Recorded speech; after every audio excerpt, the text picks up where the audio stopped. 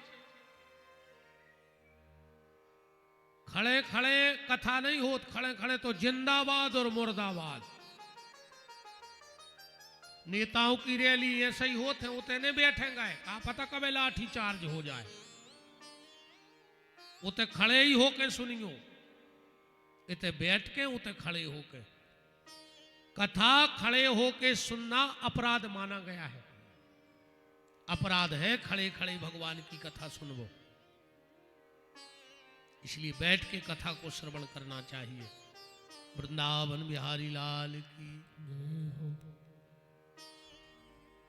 नारद जी ने और क्या उल्टा देखा, व्यक्ति की जो सोच है वह डबल हो गई। एक प्रकार की जिंदगी नहीं जी रहा आज को आदमी, डबल सोच, डबल।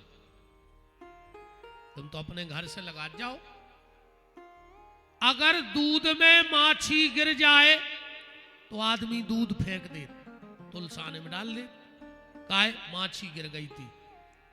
और कहूं घी में गिर जाए तो सायपुर में को ने घी फेंको किलो कबे तक मिलो क्या हूं डब्बा का, माछी गिर गई थी तो घी फेंक भी आए। बोलो, दूध में माछी गिरी सो माछी, दूध फेंक दो, और घी में माछी गिरी सो माछी उछटा गई। कई जिज्जी धो के से गिर गई थी, तो दूध में का जान बूझ के मार भी आई थी। बात बताओ, आज अगर हमारे परिवार में कोई गलत काम होता है, आदमी कहता भगवान की जय इच्छा हती। अब भगवान के आगे कौन की चलत, और जो ही काम कहूं बगल वाले के हो जाए, और कहीं उनके पाप के घड़ाया फूट रहे। तो तुम मर रहे थे जब तुम्हारे कहां के पुण्य के टैंकर उलदे जा रहे थे। अगर खुद का बच्चा अच्छे नंबर से पास हो गया, गुरुजी रात भर नहीं सो, इतनी पढ़ाई करी जब इतने नंबर आए, और अगर पड़ोसी को बच्चा एक नंबर ज्यादा लेके आ गया और पैसा देके करवा, वो स्कूल जाते ही कब है, तो है ना। यही सोच है आदमी की आज के। अगर अच्छो दमाद मिल जाए, ये माता जी हरे अलग से सुनावे जाते मोहल्ला में, जी हमने कौन पुण्य करे थे, ऐसो दमाद मिलो है, जहां मोड़ी के थे उते बैठा थे, जब के थे जब लुआ के आऊ थे, पेट को पानी नहीं डुलन दे रहा हो। बहुत अच्छी बात है, भगवान हर बिटिया को ऐसा ही मिले पति। पर अगर लड़का बहू को लेवा के सागर तक चलोगा, तो भाई डुकरिया मोहल्ला में केवे जाते, क्योंकि मायके से कछु ऊपरी करवा दो मोरे मोड़ा पे, कप्टन पापन जो अभरो तुम्हारे भीतरे, के मोड़ी को दमाद घुमाए तो मोड़ी को भाग, और बहू को लड़का लुआ जाए तो के घर के तांत्रिक गुनिया पंडा। जो भाव तुम्हारा बेटी के लिए बना, वो भाव बहू के लिए क्यों नहीं बन रहा है।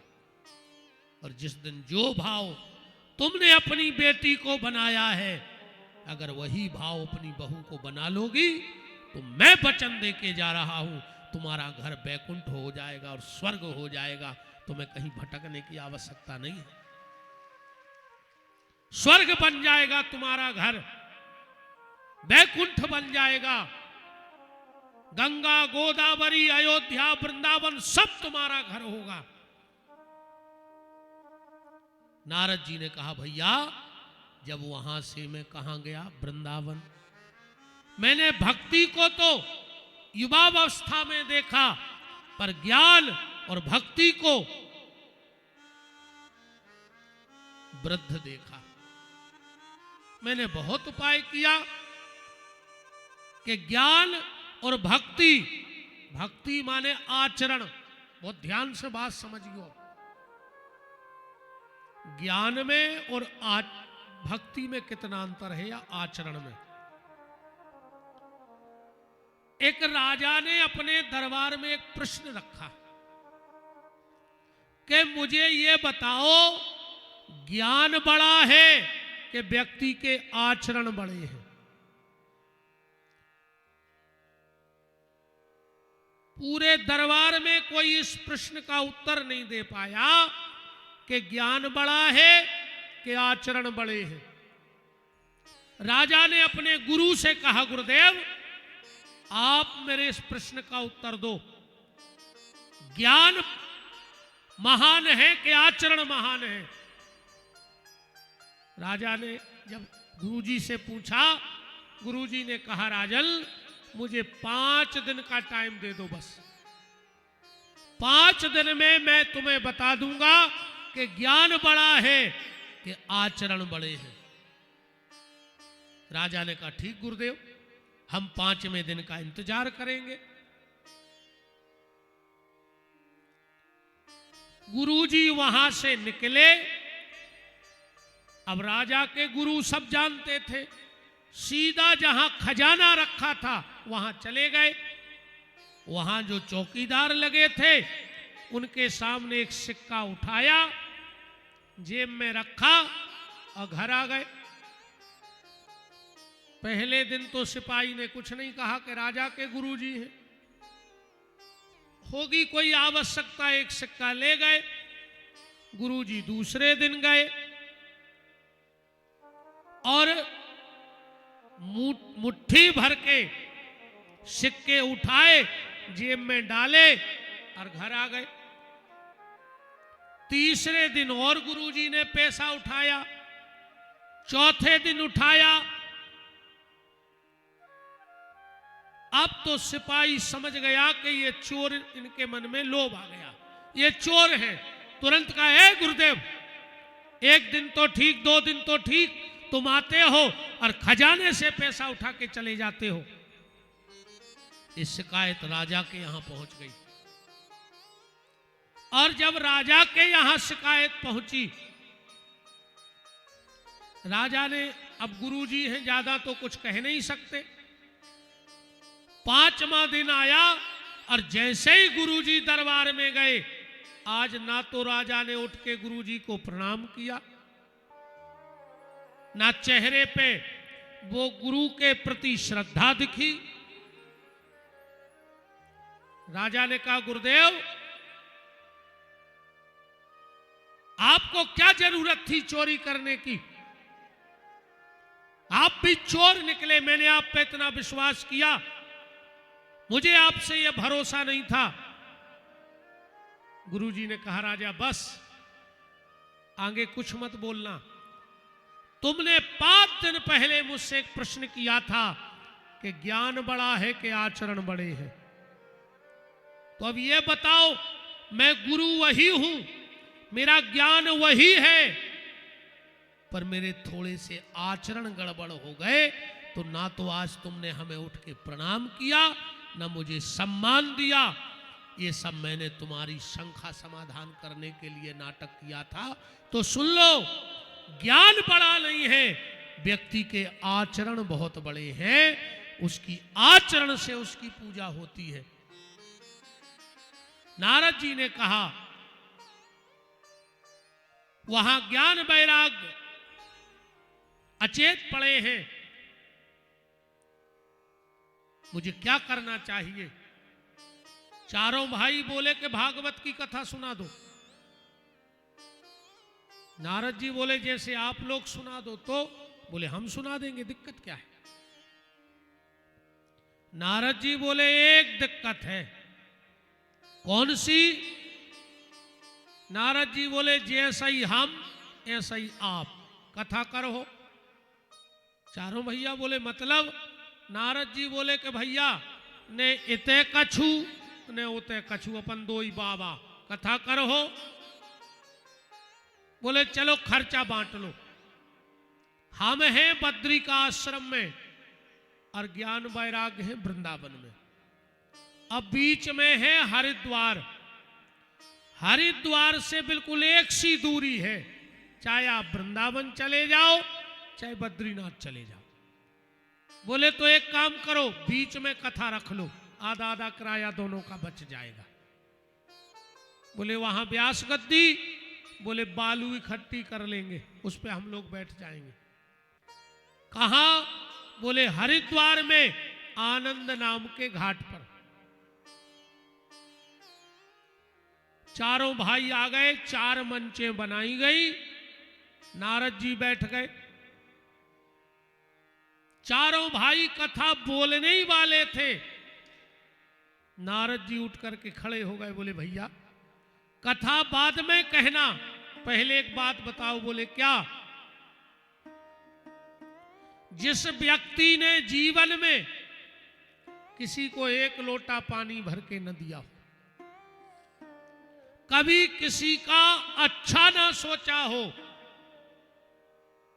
और कभी किसी से 2 मीठे शब्द न बोले हो, क्या वो व्यक्ति आखिरी में भागवत जी की कथा सुन ले तो क्या उसकी मुक्ति हो जाएगी? चारई भैया बोले नारद बात तो बहुत अच्छी पूछी है तुमने, तो सुनो। वैसे अपने ते को नियम है, घर के दरवाजे कोई आवे तो उसे भोजन की पूछो, वो करे चाहे बिल्कुल न करे। और मेरा आप सबसे हाथ जोड़ के एक और निवेदन है, तुम्हारे घर के दरवाजे कोई मांगने आवे, पैसा मांगने आवे, तुम्हें देना हो देना, नहीं देना हो मना कर देना। कोई कपड़ा मांगने आवे, ये तुम्हारी इच्छा है। मदद मांगने आवे, तुम्हें करना है कि नहीं करना, ये तुम्हारी इच्छा है। पर अगर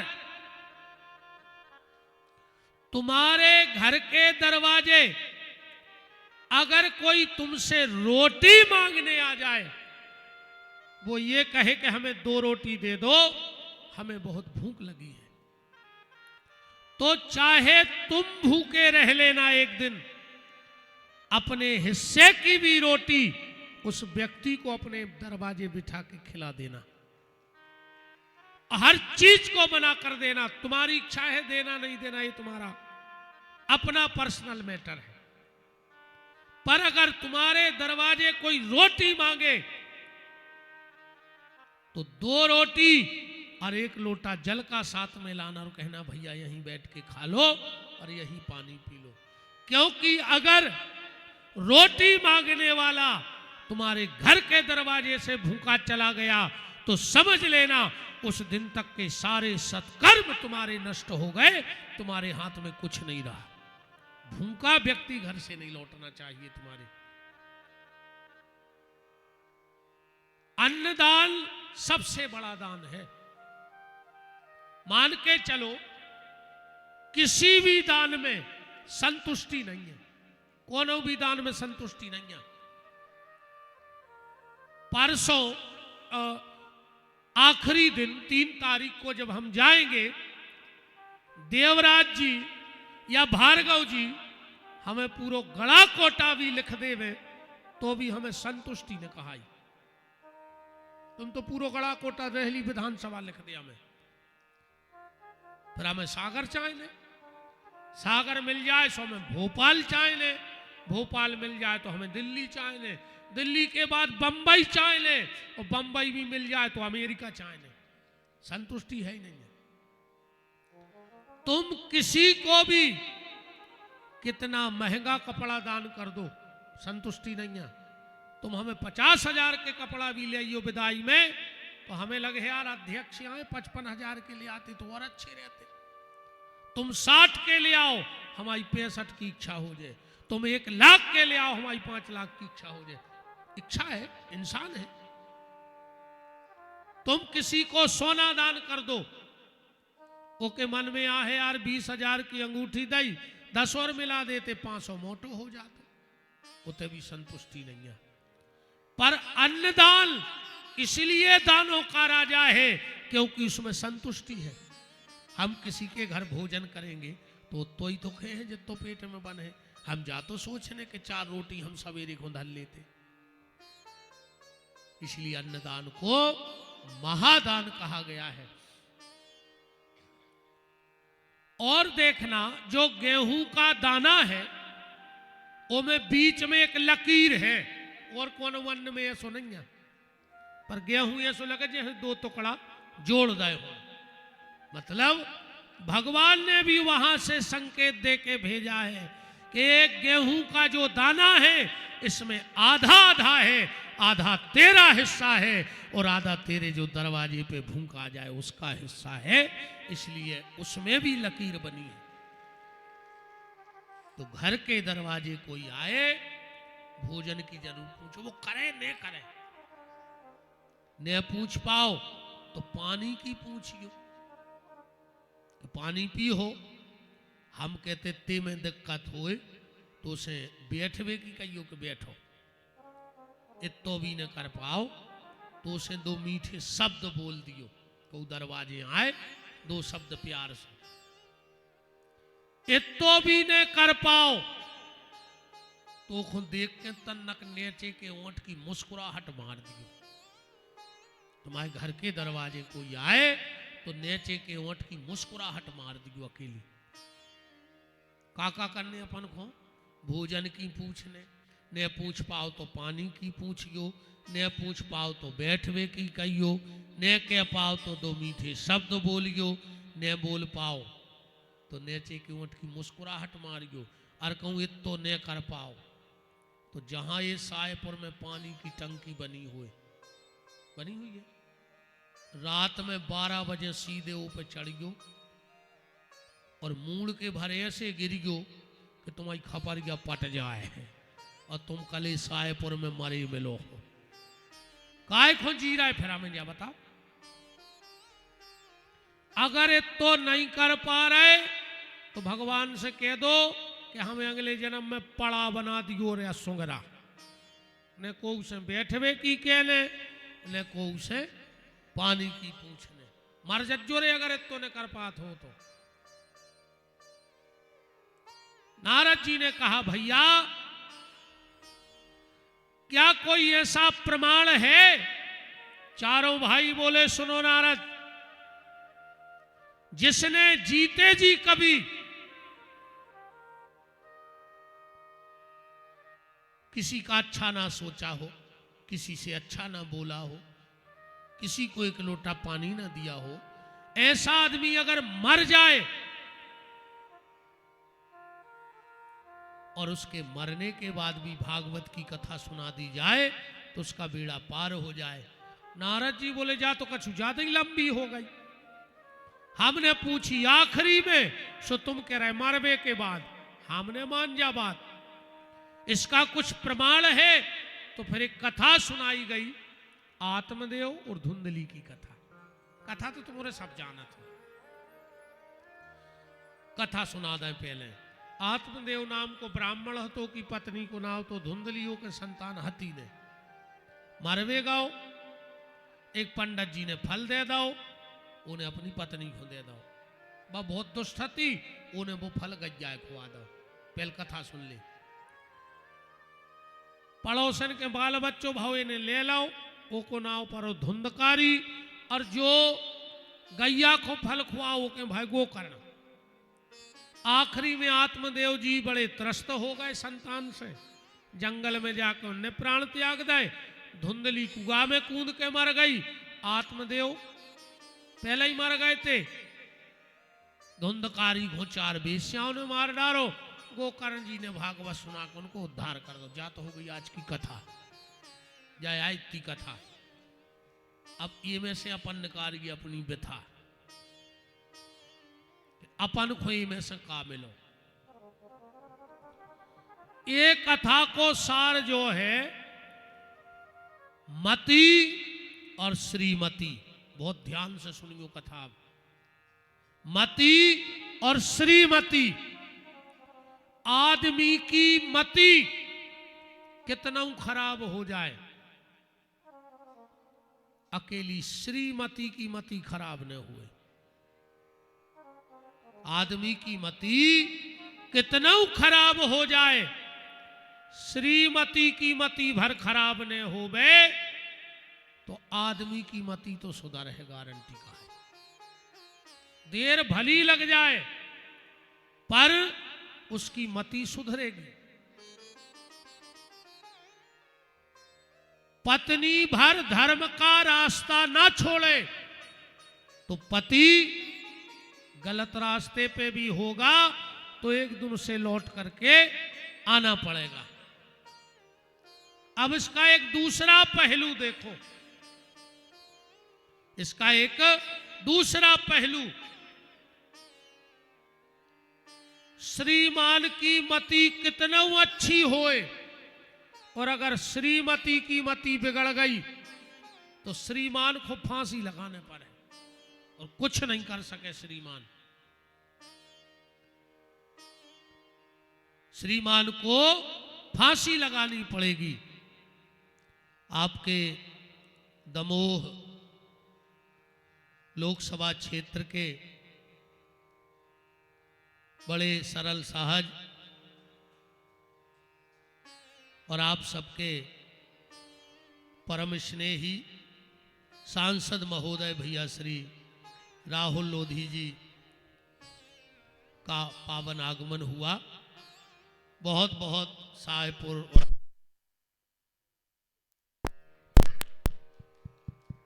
राम राम।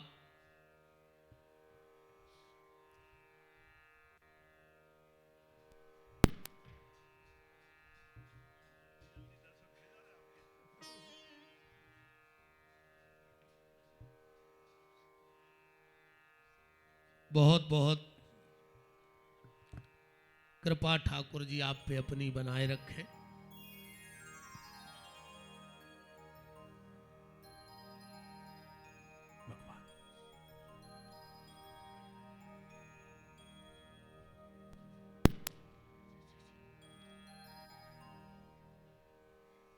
जय हो डॉक्टर साहब की।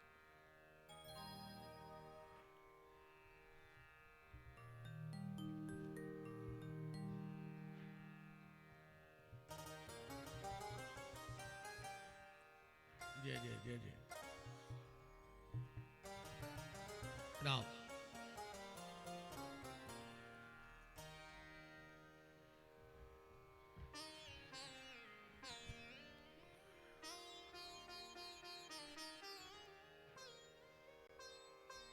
राम राम राम। वृंदावन बिहारी लाल की जय हो। माननीय सांसद जी का, हमारे इस कार्यक्रम के संरक्षक सम्माननीय श्री गोपाल भार्गव जी और कथा के मुख्य यजमान देवराज जी की तरफ से आपका बहुत बहुत मान है। मैं निवेदन आपसे कर रहा था कि मति और श्रीमती, आदमी की मति भले खराब हो जाए पर श्रीमती की मति खराब नहीं होनी चाहिए। तो श्रीमान कितने भी गलत रास्ते पे चले जाएं पर श्रीमती का त्याग, उसकी तपस्या श्रीमान को गलत रास्ते पे लौटा लेगी। क्योंकि अगर माताएं चाहें, बहुत ध्यान से सुनना, तो ये हिरण्याकश्यपु जैसे राक्षस के घर में भी प्रहलाद को पैदा कर देती है। किया कि नहीं किया? राक्षस के घर में भी ये भक्त पैदा कर देती हैं। और अगर इनकी मति गड़बड़ हो जाए तो विश्वेश्वर ऋषि जैसे संत के घर में भी ये रावण जैसे राक्षस को पैदा कर देती है। इसलिए मति और श्रीमती, जो आत्मदेव और धुंधली की कथा का सार है वो बस यही है। धुंधली बड़ी क्लिष्ट महिला थी, 24 घंटे लड़ती थी। और मलूकदास जी ने कहा है कि पत्नी अच्छी हो और अगर पति खराब हो, या पति अच्छा हो और पत्नी खराब हो, तो क्या हाल होगा? बोले वैष्णव संत अवैष्णव नारी और ऊंट बैल की बनी सवारी। एक गाड़ी में एक तरफ ऊंट लगा हो और एक तरफ बैलवा लगो हो, वह कहां जे है गृहस्थी की गाड़ी बताओ। आज वर्तमान परिस्थिति में पैसा कमाना कोई बड़ी बात नहीं है। ये तो कर्मभागी बैठे बैठे रो रहा है कि हमारा चाल ही नहीं चल रहा हो, हमारा चाल ही नहीं चल रहा हो। पैसा तो पुरो है, तुम में जितनी दम होए उतना इकट्ठो कर ले। पैसा कमाना कोई बड़ी बात नहीं। आज के समय में नाम कमाना कोई बड़ी बात नहीं है। सोशल मीडिया इतनी एक्टिव है कि 10 मिनट में ऐसे वायरल हुई हो कि पूरी दुनिया जानने लग। 5-7 मिनट लगने हैं बस। तो आज के समय में सबसे ज्यादा अगर कठिन कोई काम है तो एक, और वो कौन सा? अपनी संतान को अच्छे रास्ते पे चला देना। ये सबसे कठिन काम है आज के समय में। और जिसकी औलाद अच्छे रास्ते पे चली गई हो, समझ लेना वो शाहपुर का सबसे धनी आदमी है। और जिसकी औलाद बिगड़ गई होए, तुमने कितना कमा लो होए, कहूं भैया को आदत पड़ गई,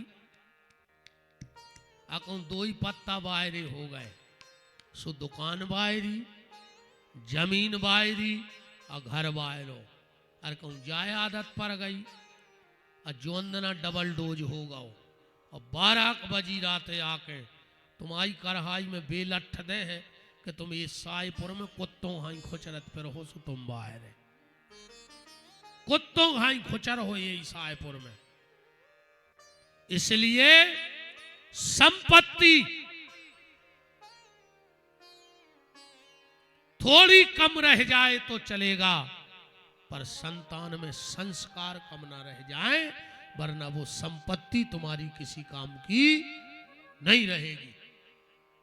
और उसके लिए क्या करना है? उसके लिए पति पत्नी में प्रेम रखना होगा।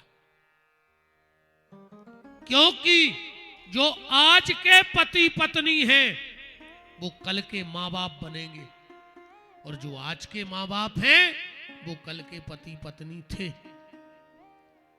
अगर तुम पति पत्नी में प्रेम नहीं होगा, क्या संस्कार दोगे बच्चों को बताओ? जब तुम खुदाई चुखरिया बिलैया से लड़त रहे हो, क्या संस्कार दोगे बताओ? आजकल बेसो तो प्रेम बहुत है। अब तो एक मार्केट में नौ शब्दाव है सांसद जी। आजकल ये पति से पता क्या कहते हैं? जानू जानू के लगी जानू के देखो जानू और ओ की एक ना मानू, तो काय के जानू मानू। परिवारों में प्रेम रखो, मेरा निवेदन है। धुंधली और आत्मदेव में प्रेम नहीं था, इसलिए उसके यहां धुंधकारी जैसी औलाद का जन्म हो गया। मेरा आप सबसे भी निवेदन है माताओं, अपनी संतान को बुरी नजर से तो बचाना, पर बुरी संगत से बचा लेना। क्योंकि बुरी नजर उतनी घातक नहीं है जितनी बुरी संगत औलाद के लिए घातक है। बहुत खतरनाक समय चल रहा है आज को, इसलिए कोशिश करना कि तुम्हारी औलाद गलत रास्ते पे न चली जाए। धुंधकारी गलत रास्ते पे चला गया, आत्मदेव को बड़ी गलानी हुई कि मेरा बेटा गलत रास्ते पे चला गया। और उसी गलानी के लिए जब मरने जाने लगे तो गोकर्ण जी मिल गए। बड़ा सुंदर समझाया पिताजी, इतने दुखी? बोले बेटा, तेरा जो बड़ा भाई है और मेरा बड़ा बेटा है। बोले बस पिताजी यही मोह है। संसार में मोह क्या है? मेरा, यही मोह का कारण है। जहां मेरा लग जाता है वहां मोह है, और जहां मेरा नहीं है वहां कोई मोह नहीं है। उदाहरण ऐसो समझ लो, एक सेठ की 5 खंड की बिल्डिंग में आग लग गई। सेठ को पता लगा, आया, बिल्डिंग धू धू करके जल रही थी। वो तो रोड पे पलटा ही खावे, बर्बाद हो गए, लुट गए, कुछ नहीं बचा। इतने में एक व्यक्ति आया, बोले सेठ क्या हो गया? अरे बोले मेरे बर्बाद हो गया, सब लुट गया। उन्होंने कही तुम्हें नहीं है पता? बोले का? बोले जब बिल्डिंग तो तुम्हारे लड़का ने 5 दिन पहले बेच दी। आधी टेंशन खत्म, तुरंत आंख के आंसू पहुंचे। बोले यार ते आगी लग गई, ते बुझाओ, तो सब दुख दूर होगा। कहा सब पुनः पनिया जल रही बिल्डिंग। इतने में उसका लड़का आया, बोले पिताजी बिल्डिंग में आग लगी और तुम यहां हंस रहे हो। बोले बेटा तुमने 5 दिन पहले बेच दी। बोले पिताजी कल रात में सौदा कैंसिल होगा। वो फिर पलटाई खान लगो, मर गए, बर्बाद हो गए, लुट गए। अब देखो बिल्डिंग वही है, आग वही लगी है, पर जब अपनी थी तो दुख हुआ, जब बिक गई तो दुख नहीं हुआ। और जब पता लगा कि सौदा कैंसिल हो गया तो दुख जैसे के तैसे हो गया। तो दुख कहां है? जहां मेरा है। और जहां मेरा नहीं है वहां दुख नहीं है। रोज एक्सीडेंट हो रहा है, कौन कौन को देखने जा रहे हैं? पर अस्पताल में भरी पड़ी, कौन कौन को देखने जा रहे हैं? रोज आदमी मर रहा हो, कौन कौन को रो रहा है? तो उसी के लिए रो रहे जो मेरा मान बैठे थे। भगवान राम भी लक्ष्मण से कह रहे हैं कि मैं और मोर तोर ते माया, ये मेरा ही माया है। आत्मदेव ने प्राण त्यागे, धुंधकारी गलत रास्ते पे चला गया। धुंधली को मारने दौड़ा तो धुंधली ने कहा बेटा नहीं, थप्पड़ बताओ मत, मार दो। क्यों? धुंधली कह रही है, माताओं ध्यान से सुनना, धुंधली कह रही है कि जब जीते जी कभी मैंने अपने पति को सुख नहीं दिया तो मेरा बेटा मुझे सुख कैसे दे सकता है? क्योंकि शास्त्र कहता है कि जब तक बेटे के लिए माता पिता जिंदा है उसके लिए कोई तीर्थ नहीं बना है, और जब तक पत्नी के लिए पति जिंदा है उसके लिए भी कोई तीर्थ नहीं बना है। शिव महापुराण में लिखा है, जिस बेटे ने एक बार अपने जीवन में मां बाप के चरण धोके चरणामृत पी लिया उसको किसी तीर्थ के जल पीने की आवश्यकता नहीं है। और जिस पत्नी ने एक बार जीवन में अपने पति के चरण धोके चरणामृत ले लिया उसे भी किसी तीर्थ की आवश्यकता नहीं है। पर जा तो हम बहुत बड़ी बात कह रहे हैं, बे पांव नहीं परे, उठाओ हाथ को परत घरे पति के रोज पांव। एक हाथ नहीं उठो, इतने बड़े साहेबपुर में देख ले, अकेले बाबों के पांव पर वे कह दे जैसे उन्हीं के पांव में चटकनी ने लगी हो बैकुंठ के दरवाजे की। बाबों के पांव पर वाली। अच्छा तुम्हारे उठाओ हाथ मां बाप के पांव को परत, बस। अरे राम राम राम, हमें गाड़ी से उतर वो मुश्किल हो जात। ऐसो लगत को पीछे से पांव ने पकड़ ले बिना हम मौके भर गए। तुमसे तो बाबों के पांव पर वाले और नेतों के पांव पर वाले, ये में तुम्हारे बहुत आगे हो। भारी मजा आता है तुम्हारे बाबा जी हर के पांव और नेतों के पांव। बाप से भली तुम बेर बांधे फिर रहे हो, अरे राम, हमारों के पाँव पर पाँव चाहे नहीं पर हो, हमारे तो पर ही नहीं गाय को। अब ये तो हमारे पाँव पर ही नहीं, जे को बाऊ दद्दा से बेर बांधे हो, मर जे और कीड़ा पर के मर हो जी ने हमें छीला उसे, हमारे बिल्कुल पाँव माँव ने पड़ेंगे। जब तुम बाप के नहीं है हमारे का हो चो 2 दिना में, तुम मताई के नहीं भाई हमारे हो जाओ गुरु जी के साथ दिना में, दूर ही रज्जो, तुम तो माइक में हो कथा सुनिए बाहर हो। वो तो जाकर वो करवा चौथ सोचा लगाओ, सुबह साल में एक बेर पांव पर ले भी नहीं परो चाहे घरवारी के पांव, वो दिन भी ऐसे पांव पर थे करवा चौथ को। कहीं आप अंदर आ रहा है काय, बोले हमें पांव पड़ने हैं, तो सबके सामने पल ले तो का हो जाए, घर वालों आए आज तुम्हें कोल है, अपने अपने घरे जाकर सबसे पहले पति के पांव पर गयो, कोल चढ़ो है बिल्कुल ना आज जो ही ना कल से, वो भी चेट गया लेके देखे घर वालों करे हो कयागा वो एक ऐसो कैसो बाबा आगा सायपुर में कही कई दिन में सुधार गई, आज भर पांव पड़ लियो घरे जाके पति के बेल, अगर वो कल तुम्हें खुद छोड़वे नहीं आए तो भज्जा की गारंटी है। वो कहे हम कर ले चाहे घर को काम मनो तो कथा सुने, 2 ही दिना में सुधर गई। बताओ को पर है पति के पांव घरे जाके हाथ उठाओ, ये मैं सोई शर्म लग रही, तो काय खंजे आडंबर करे फिर रही, काय खोते जबरन की भीड़ करे।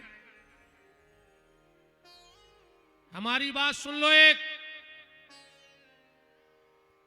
माताओं के लिए बहुत ध्यान से सुन लो, विशेषकर सुहागन नारी के लिए, अपने पति को छोड़कर कभी किसी को छू के पांव नहीं पड़ने चाहिए, और कहीं लिखा हो तो चैलेंज है ले आओ थे कि लिखो है कि इनके पांव पर लिए।